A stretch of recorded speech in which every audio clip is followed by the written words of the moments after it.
ಯಾಕೆ ಯೇಸು ಸ್ವಾಮಿಯ ಜನನ ವಿಶೇಷವಾದದ್ದು? ಯಾಕೆ ಯೇಸುವಿನ ಜನನ ಬಹಳ ಸ್ಪೆಷಲ್ ಆದದ್ದು ಪ್ರಿಯರೇ? ನೋಡಿ, ಇವತ್ತು ಪ್ರಪಂಚ, ಇಡೀ ಲೋಕ ಯೇಸುವಿನ ಜನನವನ್ನು ಆಚರಣೆ ಮಾಡ್ತಾ ಇದೆ. ಈ ಯೇಸುವಿನ ಹತ್ತಿರ ಯಾರ್ಯಾರು ಬರ್ತಾರೆ ಎಲ್ಲರನ್ನ ಆತನು ಸೇರಿಸ್ಕೊಳ್ತಾನೆ ಪ್ರಿಯರೇ. ಈ ಯೇಸು ಸ್ವಾಮಿ ಯಾಕೆ ಬಹಳ ವಿಶೇಷವಾದ ವ್ಯಕ್ತಿ ಅಥವಾ ದೇವರು ಅಂದರೆ, ಆತನು ಎಲ್ಲರನ್ನ ಸೇರಿಸಿಕೊಳ್ತಾನೆ. ಆತನಿಗೆ ಎಲ್ಲರೂ ಬೇಕು. ಎಲ್ಲರೂ ಅಂದರೆ ಎಲ್ಲ ರೀತಿಯ ಜಾತಿಯ ಜನರು ಈ ಯೇಸುವಿಗೆ ಬೇಕು.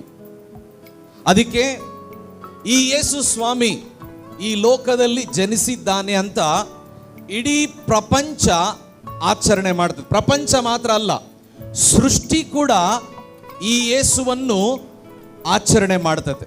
ಸೃಷ್ಟಿ, ಯಾಕಂದ್ರೆ ಯೇಸು ಸ್ವಾಮಿ ಹುಟ್ಟಿದಾಗ ಸೃಷ್ಟಿ ಕೂಡ ಈ ಯೇಸು ಸ್ವಾಮಿಗೆ ಪ್ರತಿಕ್ರಿಯೆ ಮಾಡ್ತು.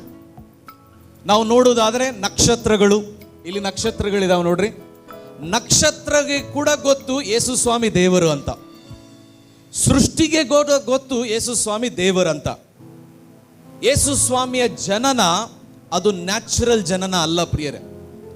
ಯೇಸು ಸ್ವಾಮಿಯ ಜನ್ಮ ಅದು ನ್ಯಾಚುರಲ್ ಜನ್ಮ ಅಲ್ಲ. ನ್ಯಾಚುರಲ್ ಅಂದ್ರೆ ಸ್ವಾಭಾವಿಕವಾದದ್ದು ಅಲ್ಲ.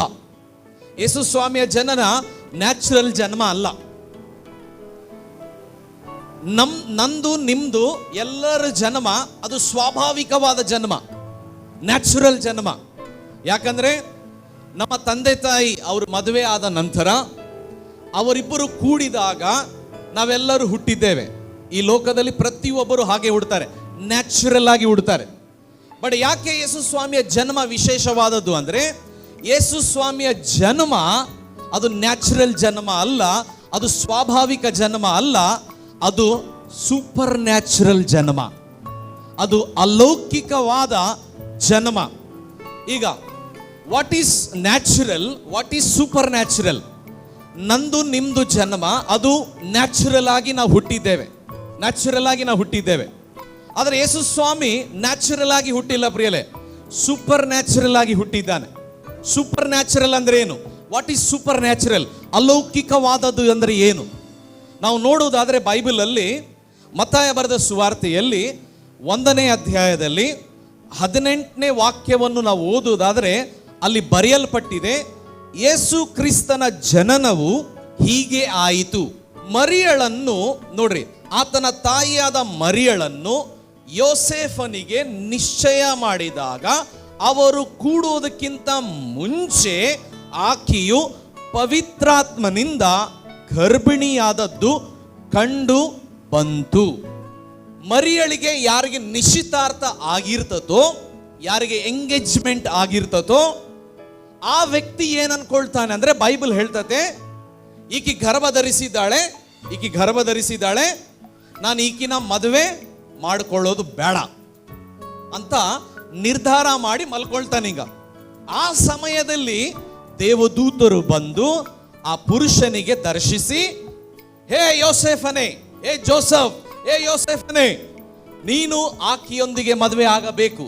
ಆಕೆಯ ಹೊಟ್ಟೆಯಲ್ಲಿರುವಂತ ಮಗು ಈ ಲೋಕದ ರಕ್ಷಕನು.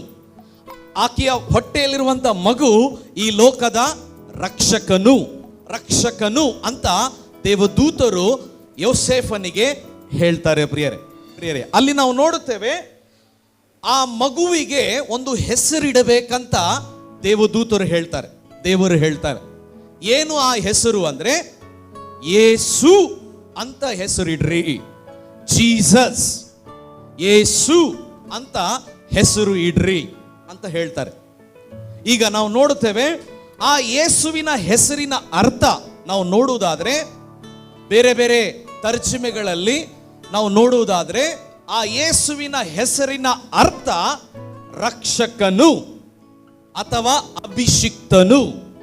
ರಕ್ಷಕನು ಅಂದರೆ ಪಾಪದಿಂದ ಬಿಡಿಸುವವನು, ರೋಗದಿಂದ ಬಿಡಿಸುವವನು, ಬಂಧನದಿಂದ ಬಿಡಿಸುವವನು, ರಕ್ಷಕನು ಅಂದ್ರೆ ಒಂದು ಬಂಧನದಿಂದ ಒಬ್ಬ ವ್ಯಕ್ತಿಯನ್ನು ಬಿಡಿಸುವವನು. ಇವತ್ತಿನ ದಿನಗಳಲ್ಲಿ ನಾವು ನೋಡುವುದಾದ್ರೆ ಬೇರೆ ಬೇರೆ ರೀತಿಯ ಜನರು ಬೇರೆ ಬೇರೆ ಬಂಧನದಲ್ಲಿ ಅವರು ಬಂದಿಯಾಗಿದ್ದಾರೆ ಪ್ರಿಯರೇ.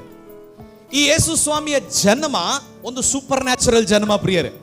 ಇದು ಸಾಧಾರಣ ಜನ್ಮ ಅಲ್ಲ, ಅದು ಸ್ವಾಭಾವಿಕವಾದ ಜನ್ಮ ಅಲ್ಲ, ಅದು ಅಲೌಕಿಕವಾದ ಜನ್ಮ. ಈಗ ಈ ಯೇಸು ಸ್ವಾಮಿಗೆ ಒಂದು ಹೆಸರು ಕೊಡಲ್ಪಡ್ತು, ರಕ್ಷಕನು ಅಂತ. ಹಿಂದಿ ಮೇ ಕ್ಯಾ ಬೋಲ್ತೆ ಮಾಲೂಮ್? ರಖವಾಲಾ. रखवाला. हिंदी में एक गाना है, एक गीत है. कितने लोगों को गीत पसंद है? एक गाना है, हर मुसीबत में मुझको संभाला, हर मुसीबत में सबको संभाला, रखवाला यीशु है, रखवाला रखवाला यीशु है, रखवाला. ಸೊ ನಮ್ಮ ಎಲ್ಲಾ ಪರಿಸ್ಥಿತಿಗಳಲ್ಲಿ ಈ ಯೇಸು ಸ್ವಾಮಿ ರಕ್ಷಿಸುವ ಒಬ್ಬ ರಕ್ಷಕನು ಪ್ರಿಯರೇ. ನನ್ನ ತಂದೆ ತಾಯಿಗೆ ನಾನು ಒಬ್ಬನೇ ಮಗ, ನಮ್ಮ ತಾಯಿ ಕೂಡ ಇಲ್ಲಿದ್ದಾರೆ. ನಮ್ಮ ತಂದೆ ತಾಯಿಗೆ ನಾನು ಒಬ್ಬನೇ ಮಗ. ನಾನು ಬಹಳ ಚಿಕ್ಕವನಿದ್ದಾಗ ನಮ್ಮ ತಂದೆಯನ್ನು ಕಳ್ಕೊಂಡೆ ಪ್ರಿಯರೇ. ನಾನು ಕಳೆದುಕೊಂಡಿದ್ದು ಏನು ಅಂದರೆ ತಂದೆಯ ಪ್ರೀತಿ ನಾನು ಕಳೆದುಕೊಂಡಿದ್ದೆ ಚಿಕ್ಕ ವಯಸ್ಸಲ್ಲೇ. ಆ ಸಮಯದಲ್ಲಿ ನಾನು ಎಲ್ಲೆಲ್ಲೋ ತಿರುಗ್ತಾ ಇದ್ದೆ, ರೋಡ್ ಮೇಲೆ ಅಲ್ಲಿ ಇಲ್ಲಿ ತಿರುಗ್ತಾ ಇದ್ದೆ. ನಾವೊಂದು ಬಹಳ ಬಡ ಕುಟುಂಬದಿಂದ ಬಂದವರು. ತಿನ್ನಕ್ಕೆ ಊಟ ಇದ್ದಿಲ್ಲ, ಹಾಕೊಳ್ಳಕ್ಕೆ ಸರಿಯಾದ ಬಟ್ಟೆ ಇದ್ದಿಲ್ಲ. ಇವತ್ತು ನಾನು ಏನು ಇದ್ದೇನೋ ಅದು ಕೇವಲ ಕಾರಣ ಯೇಸು ಕ್ರಿಸ್ತನು ಮಾತ್ರ, ಯಾವ ಮನುಷ್ಯನು ಅಲ್ಲ ಪ್ರಿಯರೇ. ಕ್ರಿಸ್ಮಸ್ ಅಂದರೆ ಕೆಲವರು ಏನು ಅನ್ಕೊಂಡಿದ್ದಾರೆ ಅಂದರೆ ಲೈಟ್ಸ್ ಅಂತ ಅನ್ಕೊಂಡಿದ್ದಾರೆ, ಕೆಲವರು ಕೇಕ್ಸ್ ಅಂತ ಅನ್ಕೊಂಡಿದ್ದಾರೆ, ಇನ್ನು ಕೆಲವರು ಹೊಸ ಬಟ್ಟೆ ಅಂತ ಅನ್ಕೊಂಡಿದ್ದಾರೆ. ನಾನು ಹೊಸ ಬಟ್ಟೆ ಹಾಕೊಂಡಿದ್ದೀನಿ, ತಪ್ಪಿಲ್ಲ. ಲೈಟ್ಸ್ ಹಾಕೋದು, ಕೇಕ್ ಹಂಚೋದು, ಹೊಸ ಬಟ್ಟೆ ಹಾಕೋದು. ಕ್ರಿಸ್ಮಸ್ ಅಂದರೆ ಏನು ಅಂದರೆ ಒಂದು ಪಾಪಿಯ ಹೃದಯದಲ್ಲಿ ಈ ಲೋಕದ ರಕ್ಷಕನು ಜನ್ಮ ಕೊಡುವುದೇ ಕ್ರಿಸ್ಮಸ್ ಆಗಿದೆ. ನಾನು ಒಂದೊಂದು ಕಾಲದಲ್ಲಿ ಪಾಪಿಯಾಗಿದ್ದೆ ಪ್ರಿಯರೇ. ಯೇಸುವನ್ನು ನಂಬಕ್ಕಿಂತ ಮುಂಚೆ ನಾನು ನಮ್ಮ ತಾಯಿ ಎಷ್ಟೋ ಕಡೆ ತಿರುಗ್ತಾ ಇದ್ವಿ, ಅಲ್ಲಿ ಇಲ್ಲಿ ಎಲ್ಲ ಕಡೆ ತಿರುಗ್ತಾ ಇದ್ವಿ. ಯಾಕಂದ್ರೆ ಮೋಕ್ಷಕ್ಕಾಗಿ, ರಕ್ಷಣೆಗಾಗಿ ನಾವು ತಿರುಗ್ತಾ ಇದ್ವಿ. ನಮ್ಮ ತಂದೆಯವರು ಬಹಳ ಚಿಕ್ಕ ವಯಸ್ಸಲ್ಲೇ ನಾನು ಕಳೆದುಕೊಂಡೆ ಅಂತ ಹೇಳಿದಲ್ಲ, ಅವರು ನಮ್ಮ ತಾಯಿನ ತುಂಬ ಹೊಡಿತಾ ಇದ್ರು. ಆ ಸಮಯದಲ್ಲಿ ಜೀವಿತ ಅಂದ್ರೆ ನಾನು ಏನು ಅನ್ಕೊಂಡಿದ್ದೆ ಅಂದ್ರೆ ಬಡತನ, ಜೀವಿತ ಅಂದ್ರೆ ಕಣ್ಣೀರು. ಈ ಯೇಸು ಕ್ರಿಸ್ತನು ಯಾಕೆ ಈ ಲೋಕಕ್ಕೆ ಬಂದ ನಾನು ಹೇಳೋದು ನಿಮಗೆ ಅರ್ಥ ಆದ್ರೆ ನಿಮ್ಮ ಹೃದಯದಲ್ಲಿ ಈ ಯೇಸು ಸ್ವಾಮಿ ಜನ್ಮಿಸ್ತಾನೆ ಪ್ರಿಯರೇ. ಯಾವ ಯೇಸು ಬೆತ್ಲೆಹೇಮಲ್ಲಿ ಹುಟ್ಟಿದ ಅದೇ ಯೇಸು ನಿಮ್ಮ ಹೃದಯದಲ್ಲಿ ಇವತ್ತು ಜನ್ಮಿಸುತ್ತಾನೆ. ನಾನು ನಮ್ಮ ತಂದೆ ತಾಯಿಗೆ ಒಬ್ಬನೇ ಮಗ ಅಂತ ಹೇಳಿದಲ್ಲ, ನಮ್ಮ ತಂದೆಯ ಪ್ರೀತಿಯನ್ನು ಕಳೆದುಕೊಂಡಿದ್ದೆ, ಎಲ್ಲ ಕಡೆ ತಿರುಗ್ತಾ ಇದ್ದೆ. ಈ ಜೀವಿತ ಅಂದರೆ ಬಡತನ, ಜೀವಿತ ಅಂದರೆ ಕಣ್ಣೀರು, ಜೀವಿತ ಅಂದರೆ ಯಾರೋ ಕೊಟ್ಟಿದ್ದು ತಿನ್ನುವ ಆಲೋಚನೆಯಲ್ಲಿ ನಾನು ಬೆಳೀತಾ ಇದ್ದೆ. ಆ ಸಮಯದಲ್ಲಿ ನನಗೆ ಒಬ್ಬ ಅಕ್ಕ ಬಂದು ಯೇಸುವಿನ ಬಗ್ಗೆ ಹೇಳಿದ್ರು, ಯೇಸುವಿನ ಬಗ್ಗೆ ಹಂಚಿದರು ಅಷ್ಟೇ. ಅವಾಗ ಏನೂ ಆಗಿಲ್ಲ, ನನ್ನಲ್ಲಿ ಬದಲಾವಣೆ ಏನೂ ಆಗಿಲ್ಲ. ಒಂದು ದಿನ ನಿಮ್ಮ ಹಾಗೆ ಒಂದು ಸ್ಥಳದಲ್ಲಿ ಹೋಗಿ ಒಂದು ಚರ್ಚಲ್ಲಿ ಕೂತ್ಕೊಂಡೆ. ಅಲ್ಲಿ ವಾಕ್ಯ ಹೇಳ್ತಾ ಇದ್ರು, ನಾನು ಕೇಳಿಸ್ಕೊಳ್ತಾ ಇದ್ದೆ. ಯೇಸುವನ್ನು ನಾನು ಅಂಗೀಕರಿಸಿದೆ. ನನ್ನ ಕಣ್ಣಲ್ಲಿ ನೀರು ಬರ್ತಾ ಇತ್ತು. ನನಗೆ ಗೊತ್ತಿಲ್ಲ ಯಾಕೆ ಕಣ್ಣಲ್ಲಿ ನೀರು ಬರ್ತಾ ಇದೆ. ಆವಾಗ ಒಬ್ಬ ಅಕ್ಕ ನನಗೆ ಯೇಸುವಿನ ಬಗ್ಗೆ ಹೇಳಿದ್ರಂತ ಹೇಳಿದಲ್ಲ, ಅವರು ನನಗೆ ಹೇಳಿದ್ರು, ಯೇಸು ನಿನ್ನನ್ನು ಮುಟ್ಟಿದ್ದಾನೆ, ಯೇಸು ನಿನ್ನನ್ನು ಪ್ರೀತಿಸ್ತಾನೆ. ನಾನು ಅಂದೆ, ನನ್ನನ್ನು ಯೇಸು ಸ್ವಾಮಿ ಪ್ರೀತಿಸ್ತಾನ? ಈ ಪಾಪಿಯನ್ನು ಯೇಸುವನ್ನು ಪ್ರೀತಿಸ್ತಾನ? ಈ ಬಡವನನ್ನು ಯೇಸು ಪ್ರೀತಿಸ್ತಾನ? ಅವ್ರು ಹೇಳಿದ್ರು, ಹೌದು, ಈ ಯೇಸು ನಿನ್ನನ್ನು ಪ್ರೀತಿಸ್ತಾನೆ, ಈ ಯೇಸು ನಿನಗೋಸ್ಕರ ಈ ಲೋಕಕ್ಕೆ ಬಂದಿದ್ದಾನೆ. ಆ ರೀತಿಯ ಮಾತುಗಳನ್ನು ಹೇಳುವಾಗ ನನ್ನ ಜೀವಿತ ನಾನು ಯೇಸುವಿಗೆ ಒಪ್ಪಿಸಿಕೊಟ್ಟೆ. ಅದಾದ ನಂತರ ನನ್ನ ಜೀವಿತ ಹೇಗೆ ಬದಲಾವಣೆ ಆಯಿತು ಅಂದರೆ, ಯಾರೋ ಕೊಟ್ಟಿದ್ದು ತಿನ್ನುವ ವ್ಯಕ್ತಿ ಒಂದು ದಿನ ಬಂತು ಪ್ರಿಯರೇ. 2002ನೇ ಇಸ್ವಿಯಲ್ಲಿ ಯೇಸುವನ್ನು ಅಂಗೀಕಾರ ಮಾಡಿದೆ. 2010ನೇ ಇಸ್ವಿಯಲ್ಲಿ ನಾನು ಎಲ್ಲರಿಗೆ ಕೊಡುವ ವ್ಯಕ್ತಿಯಾಗಿ ಮಾಡಿದ. ಒಳ್ಳೆ ವ್ಯಾಪಾರವನ್ನು ಪ್ರಾರಂಭ ಮಾಡಿದೆ. ಬಳ್ಳಾರಿಯಲ್ಲಿ ಒಂದು ಒಳ್ಳೆ ವ್ಯಾಪಾರ ಪ್ರಾರಂಭ ಮಾಡಿದೆ. ನೋಡ್ರಿ, ನಾನು ಯೇಸುವನ್ನು ನಂಬಿದ್ದು ಒಂದೇ ಒಂದು ಕಾರಣ, ಯೇಸು ನನಗಾಗಿ ಈ ಲೋಕಕ್ಕೆ ಬಂದಿದ್ದಾನೆ. ಅವತ್ತು ನಾನು ಅಂಗೀಕಾರ ಮಾಡಿದೆ, ಅವತ್ತಿಂದ ನನ್ನ ಜೀವಿತ ಬದಲಾವಣೆ ಆಗಕ್ಕೆ ಪ್ರಾರಂಭ ಆಯಿತು ಪ್ರಿಯರೇ. ನಾನು ಬೇರೆಯವ್ರಿಗೆ ಕೊಡುವ ವ್ಯಕ್ತಿಯಾಗಿ ಮಾಡದ, ಅದಾದ ನಂತರ ನನ್ನ ಜೀವಿತದಲ್ಲಿ ಬದಲಾವಣೆಗಳು ನಾನು ಕಾಣ್ತಾ ಬಂದೆ. ಇವತ್ತು ನಾನು ಬೈಬಲ್ ಟೀಚರ್ ಆಗಿ ದೇವರು ನನ್ನನ್ನು ಮಾರ್ಪಡಿಸಿದ್ದಾನೆ. ಅದು ಮಾತ್ರ ಅಲ್ಲ, ಅಲ್ಲಿಗೆ ಮುಕ್ತಾಯ ಆಗಿಲ್ಲ. ನಾನು ಬೇರೆ ಬೇರೆ ದೇಶಗಳಿಗೆ ಹೋಗಿ ವಾಕ್ಯವನ್ನು ಹೇಳುವ ಜ್ಞಾನ ದೇವರು ಕೊಟ್ಟಿದ್ದಾನೆ. ಹಲ್ಲೆಲೂಯ. ನಾನು ಹೇಳಿದೆ, ರಕ್ಷಕನು ಅಂದರೆ ಬಿಡಿಸುವವನು, ರಕ್ಷಿಸುವವನು. ಯಾವುದರಿಂದ ಬಿಡಿಸ್ತಾನೆ? ರೋಗದಿಂದ ಬಿಡಿಸ್ತಾನೆ, ಬಡತನದಿಂದ ಬಿಡಿಸ್ತಾನೆ, ಬಂಧನದಿಂದ ಬಿಡಿಸ್ತಾನೆ. ಈ ರಾತ್ರಿ ನೀವು ಯಾವುದೇ ಬಂಧನದಲ್ಲಿ ಇರಬಹುದು ಪ್ರಿಯರೇ, ನೀವು ಯಾವುದೇ ಬಡತನದಲ್ಲಿ ಇರಬಹುದು, ನೀವು ಯಾವುದೇ ಒಂದು ಅಡಿಕ್ಷನ್ ಅಲ್ಲಿ ಇರಬಹುದು, ನಿರೀಕ್ಷೆ ಕಳೆದುಕೊಂಡಿರಬಹುದು. ಆದರೆ ಒಂದು ಗುಡ್ ನ್ಯೂಸ್ ನಾನು ನಿಮಗೆ ಹೇಳಕ್ಕೆ ಇಷ್ಟಪಡ್ತೇನೆ. ಈ ಯೇಸು ಈ ಲೋಕಕ್ಕೆ ಬಂದಿದ್ದು ನನ್ನಂಥವರನ್ನು, ನಿಮ್ಮಂಥವರನ್ನು ರಕ್ಷಿಸುವುದಕ್ಕಾಗಿ ಈ ಲೋಕದಲ್ಲಿ ಯೇಸು ಜನ್ಮಿಸಿದ್ದಾನೆ ಪ್ರಿಯರೇ. ಹಲ್ಲೆಲೂಯಾ. ಈ ಯೇಸು ಹೆಸರು ಬದಲಾವಣೆ ಮಾಡಲ್ಲ, ಈ ಯೇಸು ಮತವನ್ನು ಬದಲಾವಣೆ ಮಾಡಲ್ಲ. ಏನು ಬದಲಾವಣೆ ಮಾಡುತ್ತಾನೆ ಅಂದ್ರೆ, ಈ ಯೇಸು ನಮ್ಮ ಜೀವಿತಗಳನ್ನು ಬದಲಾವಣೆ ಮಾಡುತ್ತಾನೆ.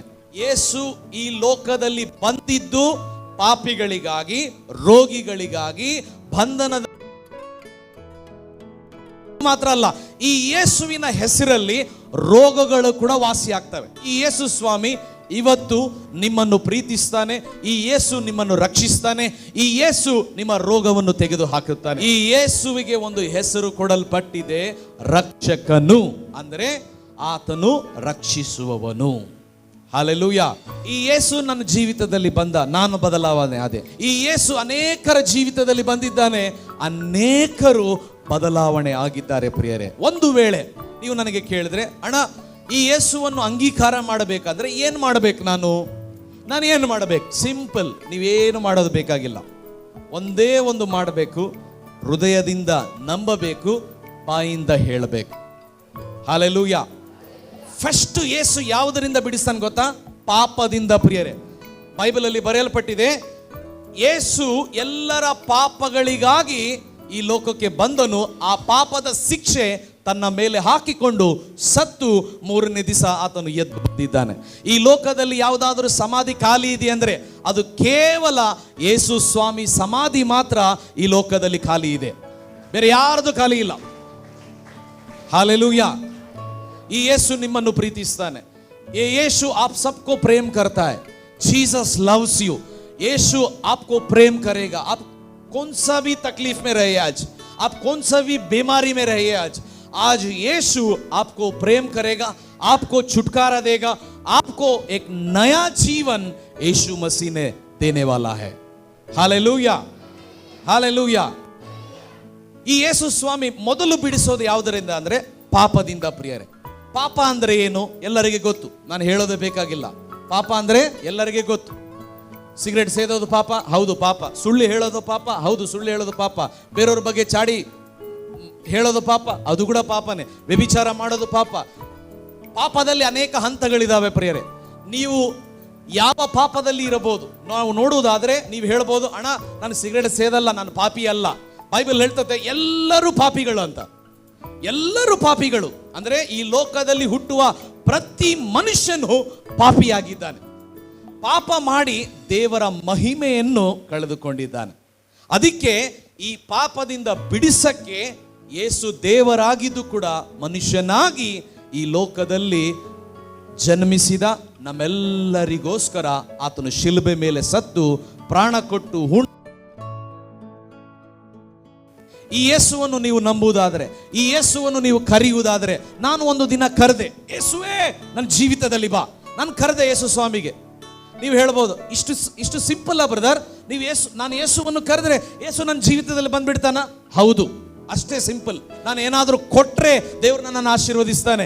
ಯಾವುದು ಏನು ಮಾಡೋದು ಬೇಕಾಗಿಲ್ಲ ಪ್ರಿಯರೇ. ಯಾಕಂದ್ರೆ ಬೈಬಲ್ ಹೇಳ್ತತೆ, ಯೇಸು ಕ್ರಿಸ್ತನು 2000 ವರ್ಷದ ಹಿಂದುಗಡೆ ನಮ್ಮೆಲ್ಲರ ಪಾಪದ ಶಿಕ್ಷೆ ತನ್ನ ಮೇಲೆ ಹಾಕಿಕೊಂಡು, ನಾವು ನೋಡಿದ ಪ್ರಕಾರ ಆತನು ಶಿಲುಬೆ ಮೇಲೆ ನಮ್ಮ ಪಾಪಕ್ಕಾಗಿ ಆತನು ಸತ್ತ ಪ್ರಿಯರೇ. ಶಿಲುಬೆ ಮೇಲೆ ನಮ್ಮ ರೋಗಕ್ಕಾಗಿ ಆತನು ಸತ್ತ. ನೀವು ಹೇಳ್ಬೋದು, ಅಣ್ಣ ನಾನು ಯಾವ ವ್ಯಭಿಚಾರ ಮಾಡಿಲ್ಲ, ನಾನು ನೀತಿವಂತನು ಅಂತ ಹೇಳ್ಬೋದು. ಅದು ಸುಳ್ಳು. ಯಾಕಂದ್ರೆ ಬೈಬಲ್ ಹೇಳ್ತತೆ, ಈ ಲೋಕದಲ್ಲಿ ಹುಟ್ಟುವ ಪ್ರತಿ ಮಾನವನು ಪಾಪಿಯಾಗಿದ್ದಾನೆ, ಪ್ರತಿ ಮನುಷ್ಯನು ಪಾಪಿಯಾಗಿದ್ದಾನೆ. ಆ ಪಾಪದಿಂದ ಬಿಡಿಸಕ್ಕೆ ಯೇಸು ಈ ಲೋಕದಲ್ಲಿ ಜನ್ಮಿಸಿದ್ದು ಪ್ರಿಯರೇ. ಇವತ್ತು ಈ ಯೇಸುವನ್ನು ನೀವು ಕರೆದರೆ ಆತ ನಿಮ್ಮ ಹೃದಯದಲ್ಲಿ ಬರ್ತಾನೆ. ಯಾವ ಯೇಸು ಸ್ವಾಮಿ ಬೆತ್ಲೆಹೇಮಲ್ಲಿ ಹುಟ್ಟಿದ, ಅದೇ ಯೇಸು ನಿಮ್ಮ ಹೃದಯವೆಂಬ ಬೆತ್ಲೆಹೇಮಲ್ಲಿ, ನಿಮ್ಮ ಹೃದಯವೆಂಬ ಮನೆಯಲ್ಲಿ ಆತನು ಹುಟ್ಟುತ್ತಾನೆ. ಆತನು ಹುಟ್ಟಿದರೆ ಸಾಕು, ನಿಮ್ಮ ಜೀವಿತ ರೂಪಾಂತರ ಆಗ್ತದೆ, ಟ್ರಾನ್ಸ್ಫಾರ್ಮೇಶನ್ ಆಗ್ತದೆ, ಬದಲಾಗ್ತದೆ. ಅಷ್ಟೇ ಪ್ರಿಯರೇ, ಸ್ವರ್ಗಕ್ಕೆ ನಿಮ್ಮೆಲ್ಲರಿಗೆ ಒಂದು ದಾರಿ ಆತನು ಸಿದ್ಧ ಮಾಡುತ್ತಾನೆ.